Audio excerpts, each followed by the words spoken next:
Hello, welcome to Levant TV headlines.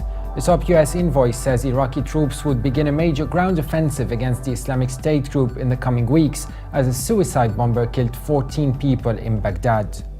Egypt has suspended all major football games after 19 people were killed in the latest outbreak of violence between fans and the police. And Russian President Vladimir Putin is on a two-way visit to Egypt to discuss bilateral relations between Cairo and Moscow and regional matters related to Syria, Libya and the Arab-Israeli conflict.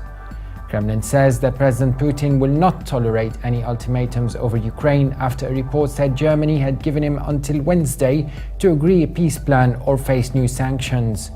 And Britain and the United States have called on leading world powers to overhaul their economies and keep budgets in line to encourage growth as G20 finance ministers met in Istanbul.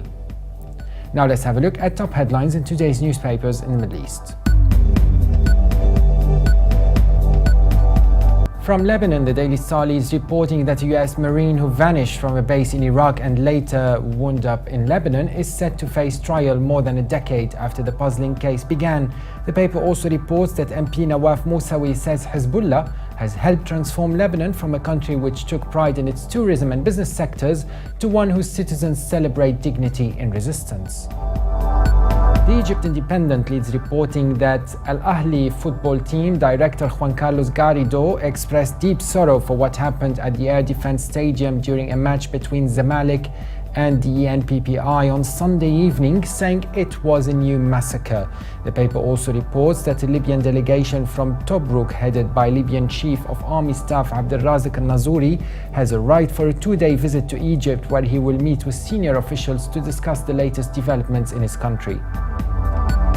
And the UAE's Khalij Times reports that a court in Abu Dhabi has found 4 men guilty and handed them jail terms ranging from 6 months to 3 years in a tragic case of negligence which claimed the life of 4-year-old Nizaha Alala last October. The paper also reports that Jordan says it destroyed 56 targets in 3 days of strikes on the Daesh group after it murdered one of its pilots and is determined to destroy the terrorist group. And now the papers here in London.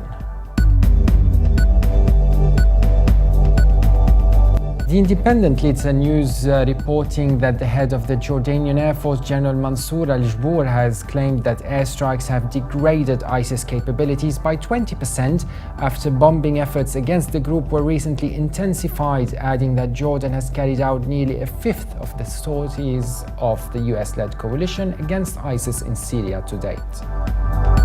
The Telegraph lists Middle East news reporting that the mother of the first American beheaded by the Islamic State has accused the US government of doing, quote, nothing, unquote, to save her son or a young female aid worker the jihadists now say was killed by a Jordanian airstrike.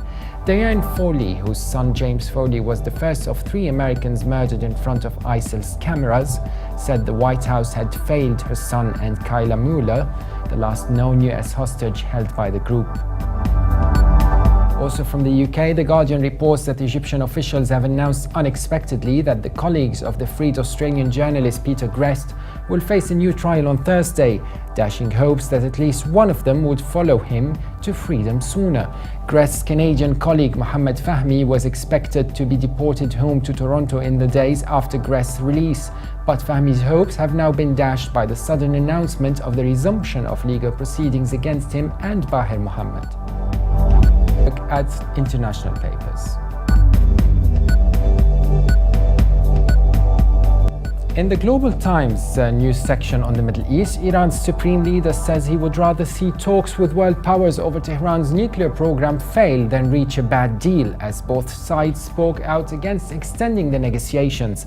Ayatollah Ali Khamenei's comments came as US Secretary of State John Kerry met his Iranian counterpart Mohammad Javad Zarif in Germany to ratchet up efforts to reach a lasting nuclear accord. And finally, Germany's Deutsche Welle reports that the parents of a US humanitarian aid worker who her captors claim was killed in a Jordanian airstrike have said that they are hopeful that she is still alive. Karl and Marsha Muller, the parents of 26-year-old Kayla John Muller, have released a statement in which they appealed to the Islamic State militants to contact them privately. And for more updates, please visit levant.tv.